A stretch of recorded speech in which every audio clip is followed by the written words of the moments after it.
Olá, e agora a gente vai fazer mais uma aula e eu quero explicar para você a importância da alimentação e da suplementação bem orientada na doença da endometriose, que vem crescendo muito, que está acometendo muitas mulheres e geralmente identificado ali dos 25 aos 35 anos, mas também agora aparecendo muitas identificações, assim, muito diagnóstico tardio, tá?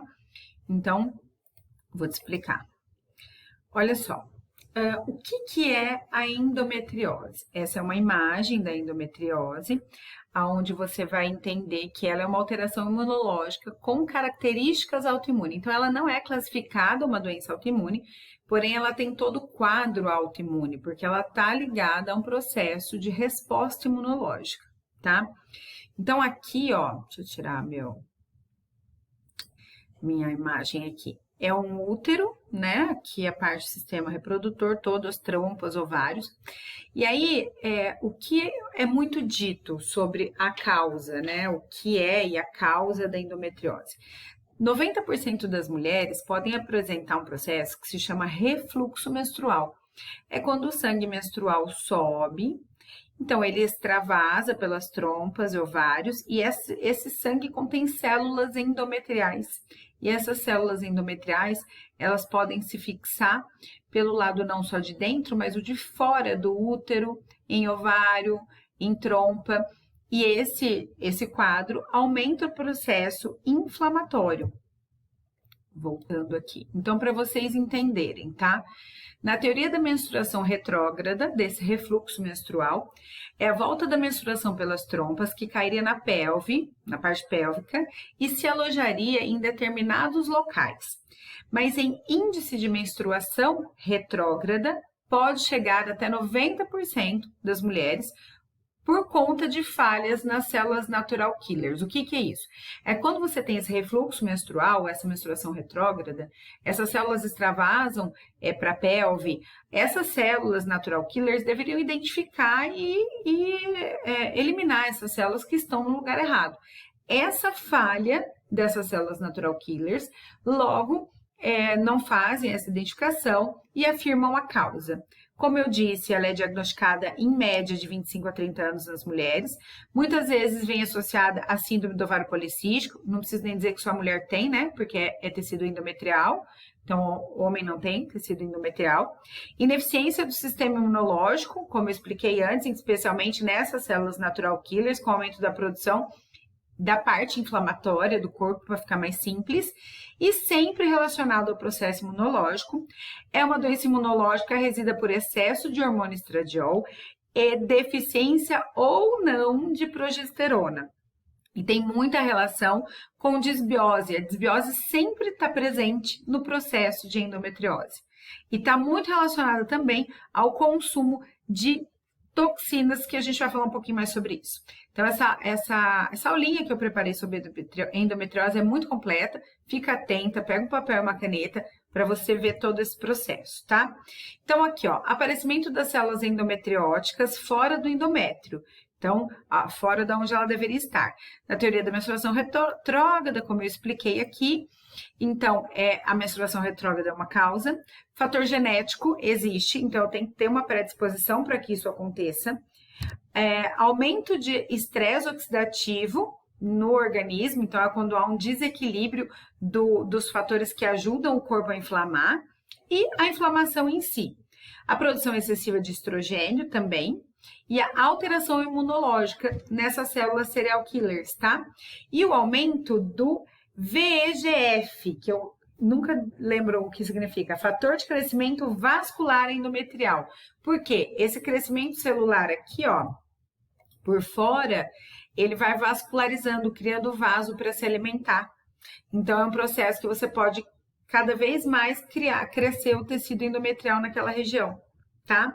Quais são os principais sintomas? Se você está em dúvida se tem endometriose, só o médico ginecologista que vai te diagnosticar. tá? Mas os sintomas são dor abdominal ali intensa, dor durante a relação sexual, você não precisa ter todos os sintomas, tá? Sangramento anormal, então você tem um sangramento excessivo, vontade de fazer xixi o tempo todo quando eu tenho uma inflamação ali naquela região já, então já tenho essa adesão do tecido, um processo de inflamação na região. Desordem para fazer cocô, ou seja, episódio de diarreia ou de intestino preso ou as duas coisas, dificuldade para engravidar ou até mesmo infertilidade, tá? Então, quais são as correlações que a gente acha aqui? A redução da fertilidade, as dores menstruais, as dores de relação, o inchaço e a desbiose. Então, a desbiose está sempre presente nesse quadro. Qual que é a relação? A desbiose é responsável por 70%, a desbiose não, perdão, o intestino é responsável por 70% da nossa imunidade. Então, se eu estou em uma imunidade comprometida, eu tenho um intestino comprometido e vice-versa, tá? Ele também tem relação com os pulsos de GABA. Para não ficar difícil, é um neurotransmissor que vai estimular a liberação aumentada do estrogênio ou não. Então, quando eu tenho um estrogênio aumentado, o intestino saudável ajuda a regular o estrogênio, reduzindo esse aumento de tecido endometrial e tudo mais. Então, melhora a endometriose. E o intestino saudável também controla bactérias patogênicas, que são bactérias que fazem mal para o nosso corpo e vão aumentando cada vez mais o processo de desbiose, como a Gardnerella, E. coli, Streptococcus e outros, tá? Então, o intestino ele tem que ter, eu já falei isso para vocês em alguma aulinha aqui, ele tem que ter células muito bem fechadinhas e a desbiose, um dos fatores é que ela abre esse espaçamento entre as células, bactérias, vírus, substâncias tóxicas, disruptor endócrino, proteínas mal digeridas, é onde vão entrar mais facilmente dentro do seu organismo, tá? Bom, o que é o tratamento nutricional para endometriose? O objetivo com o tratamento nutricional é controlar e evitar o avanço das lesões endometrióticas, tá? Então, no intestino tem que ser bem cuidado.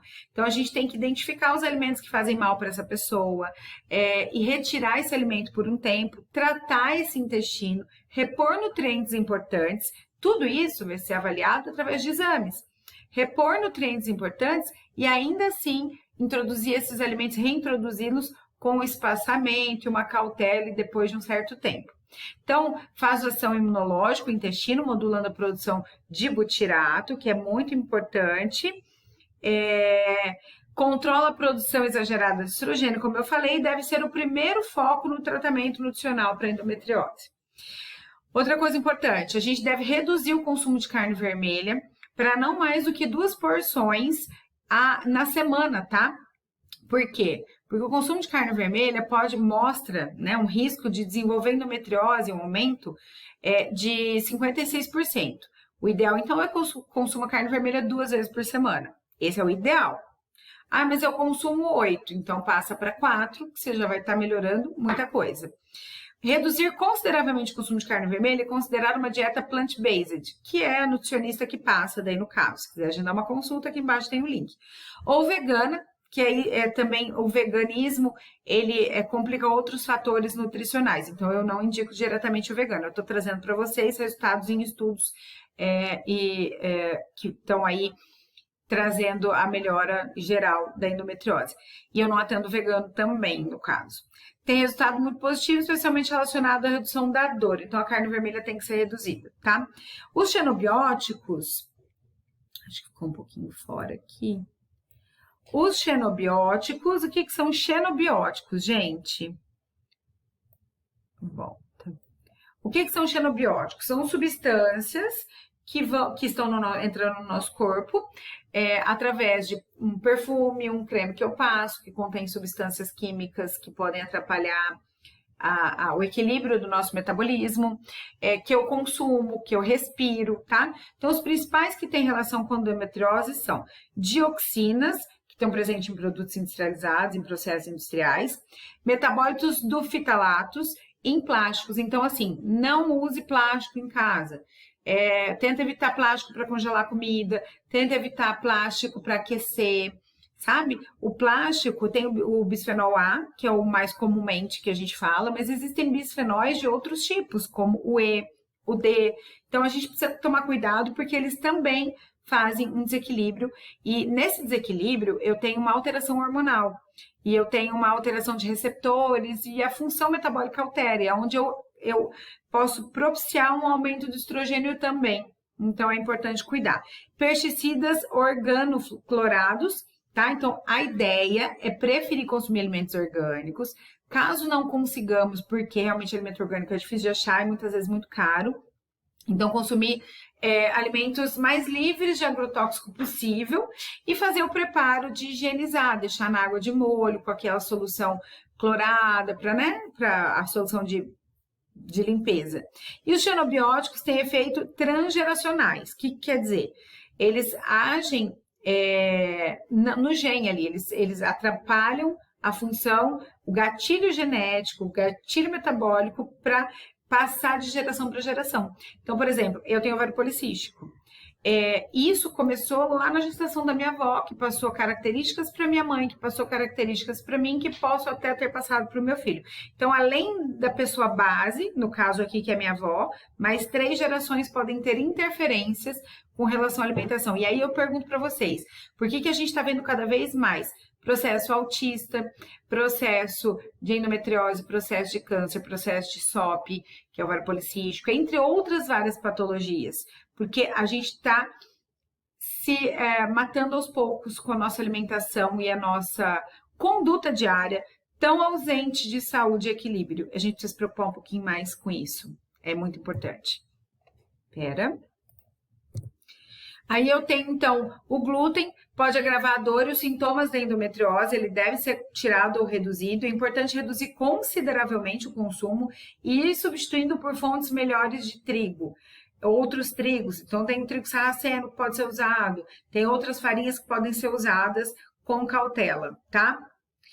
O excesso de peso também é um processo inflamatório natural do corpo. Então, se você tem um excesso de peso grande, diminui 10% do seu peso, já melhora bem o processo de inflamação. E o consumo de frutas e vegetais, 3 porções por dia, reduz o risco de apresentar endometriose em até 9%. E 5 ao dia, 18%. Entre frutas, legumes e verduras. Então, não precisa se matar comendo fruta, que fruta demais aumenta o açúcar no sangue e pode piorar outros quadros de saúde. Então, a melhor coisa que você tem a fazer, na verdade, é procurar um nutricionista para te orientar em todo esse processo. Como deve ser, então, outros cuidados da nossa alimentação? Então, o paciente que vem para mim com endometriose, eu trabalho com uma dieta anti-inflamatória, com baixo consumo de carne vermelha, uso de colágeno com glicina, que melhora a inflamação, uso de fibras específicas que melhoram a inflamação, o consumo de peixes na rotina é importante, se possível, principalmente sardinha e badejo ricos em ômega 3. As castanhas são importantes porque o selênio é rico em anti-inflamatório, né? Ele melhora a inflamação. Vegetais verdes escuros, aveia, avaliar glúten e alimentação Food Maps, que é uma alimentação que tem uma fermentação maior, quem tem essa predisposição tem que evitar um pouquinho alguns tipos de alimentos que eu não vou entrar muito em detalhe para não ter confusão aí, que é muito individual. Então, tem que avaliar para retirar, então, glúten, reduzir carne vermelha e avaliar os Food Maps. E, no geral, falando em suplementação, deixa eu dar uma olhada aqui. Tá? Falando em suplementação, como que é o que eu tenho que incluir na alimentação de uma pessoa com endometriose? A cúrcuma eu gosto de incluir como suplemento no início e depois mantenho como shot, suco ou na alimentação. O magnésio consumido em vegetais verdes escuros, semente de abóbora, riquíssimo em magnésio, muito bom. Os peixes com ômega 3, como eu expliquei, pescadinha, badejo, suplementar, alguns outros nutrientes, caso necessário, por favor, não trabalhem com autossuplementação. A diferença, eu gosto muito dessa frase, entre o remédio e o veneno é a dose. Consumir frutas e vegetais, especialmente amarelos, ricos em criptoxantinas, tá? Além dos verdes escuros, então os amarelos. Usar fitoestrógenos, que eu vou explicar para vocês o que é. E ter uma restrição calórica, uma dieta cetogênica ou uma dieta de jejum intermitente, desde que a dieta, a janela de alimentação, o processo onde você se alimenta, seja com alimentos adequados. Então, presta atenção nisso para não trocar os pés pelas mãos. Então, como eu falei, ômega 3, resveratrol é importante também, não é do vinho. Eu teria que tomar muitos litros de vinho para ter uma quantidade significativa de resveratrol. a cúrcuma, a glutamina. Gosto muito de um fitoterápico que chama Broswellia. Faço uso de quantidades enormes de probióticos fracionadas ao dia, e aí depende de cada paciente qual tipo eu vou usar. E gosto de suplementar a taurina. Nunca uso tudo isso junto, sempre avaliando cada quadro do paciente, tá? E aí, assim, nos fitoestrógenos... Opa, sumi daqui. Nos fitoestrógenos, voltando, os fitoestrógenos, então, o que é isso? São substâncias presentes em alguns alimentos que vão agir como um pré-hormônio. Então, em mulheres com estrogênio alto, o fitoestrógeno terá ação antiestrogênica, ela ocupa os receptores. Deixa eu explicar melhor. Você tem o receptor do teu estrogênio, quando o hormônio que o teu corpo produz, ele vai lá, se encaixa e tem ação estrogênica, tá? Quando eu consumo fitoestrógenos, para quem não precisa de hormônio, ele vai atrapalhar a ação hormonal.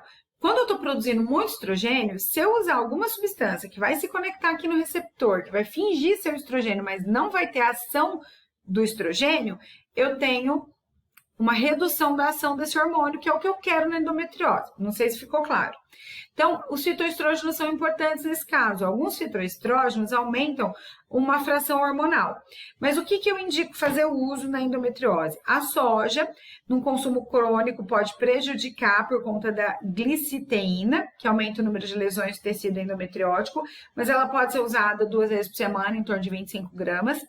Aqui você pode usar todos os dias as lignanas, presente na semente de linhaça, ela tem um efeito protetor, então pode ser a linhaça meio, não a farinha, mas ela pode ser bem mastigadinha, pode ser torradinha e feita e preparada. Os comestrols, presente nos brotos, é importante, então especialmente feijão, a soja nessa fração de 2 vezes por semana, a alfafa. Então, entre o feijão, soja e a alfafa, os brotos desses alimentos, fracione, faço uma rotação. Também tem um efeito protetor. Como que eu faço o broto, tá? Pesquisa na internet como germinar o grão, que vocês vão ter aulas ali no YouTube bem interessantes. Mas, de qualquer forma, você vai fazer molhos e remolhos do grão até ele começar a sair um brotinho, aí você faz a seca e faz uso dele por 3, 4 dias. Então, é bem interessante, tá? Bom, o que eu quis trazer com isso para vocês? Acho que acabou. O que eu quis trazer para vocês aqui? Deixa eu ver se volta a imagem. Para mim não tá mexendo aqui, vou deixar ela pequenininha então, tá, gente? O que eu quis passar para vocês? Eu quis passar todo esse processo aonde vocês tenham que entender que a parte inflamatória causada pelo processo de endometriose, ela é uma distorção imunológica que pode ser tratada em associação, é muito importante que seja tratada em associação com a alimentação e a nutrição ortomolecular, tá? Se vocês tiverem alguma dúvida, me segue lá no Instagram, @NutriSumayaBrandão, tira sua dúvida comigo. E também, aqui embaixo dessa página, tem o WhatsApp do meu consultório, que você pode mandar a sua dúvida ou entrar em contato para agendar consulta. Logo mais uma aulinha para a gente falar sobre saúde da mulher. Compartilha com as suas amigas e convide-as para assistir também as aulas dessa plataforma.